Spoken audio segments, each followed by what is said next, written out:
আসসালামু আলাইকুম everyone, welcome back to my rent house. তো চাউলের গুড়ি লইয়া আই গেছি যে সবে বানাইয়া খাইতাম মেরা পিঠা। তো আমি ভাবলাম নারকল পিঠার রেসিপি আপনার লগে শেয়ার করি।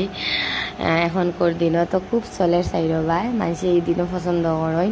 তো আমি চাউল কত সময় এখন 2 ঘন্টা ভিজিয়ে রাখছি, তারপরে পানি জড়ার পরে টাইম ধরে গ্রাইন্ড করছি চাউল, তারপরে গুড়ি বানাইয়া রাখছি। এখন নারকল কুচরাইলাম, নারকল দিয়ে আমি গুড় দি বাজি, আর আপনারা চাইলে চিনি দিয়েও করতে পারবা। তো আমি গুড় তাহায় গুড় দিয়ে করি, আর আপনার গড়ো যেটা তাড়াতাড়ি করবা। আর তো চাউল এখন গুড়িও গুণ বাজি, আর গুড়ি আপনারা আমি একটু একটু করে দিই, আর কোনো সময় সব একলগে দেওয়ার পরে জ্বলি যায়।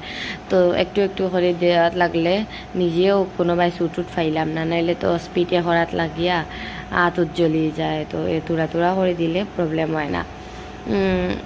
তারপরে তো আপনারা যদি আমার ভিডিও ভালো লাগে তো আমার ভিডিও সাপোর্ট করবা আমারে। আমি রেসিপি তো আপনার লাগে শেয়ার করি, আপনারা শেয়ার করতাম করি, আমি নিজে পর্যন্ত শিখি। আরও সব জিনিস তো আর কেউ তো জন্মগত তো শিখিয়া দুনিয়াতে আয় না, তো সবে তো শিখতে লাগে না নি। আর যারা আমার মতলব আছে না নি সাপোর্ট করেন তারা সাপোর্ট করবার, যারা আমার বাদ পাইন তারা আমার ভিডিও স্কিপ করে দিবা। তো আপনারা দেখতে পাই তারা মতলব নারকল মিটটা হয়ে গেছে, আর এখন আমি ফপো শেপ দিয়া। তো আপনার ইচ্ছা তাহলে শেপ অন্য ডিজাইনালাও দিতে পারবা, যারা সিম্পল ভাল লাগে তারা সিম্পল বানাইয়া খাইবা। আর অ্যাকচুয়ালি তো মানে নারকল পিঠা এটা গাইয়াড়িত বানাইলে মানে সেন্ট অক্তা করে, আর রাইস কুকারও বানানোর পরে সেন্ট একটা করে না। তো ইনশাআল্লাহ আমি একদিন আপনার গাইয়াড়িতো বানাইয়া শেয়ার করবো। আর আজকে তো আমি রাইস কুকারও বানাইছি, তো আপনারা শেয়ার করলাম।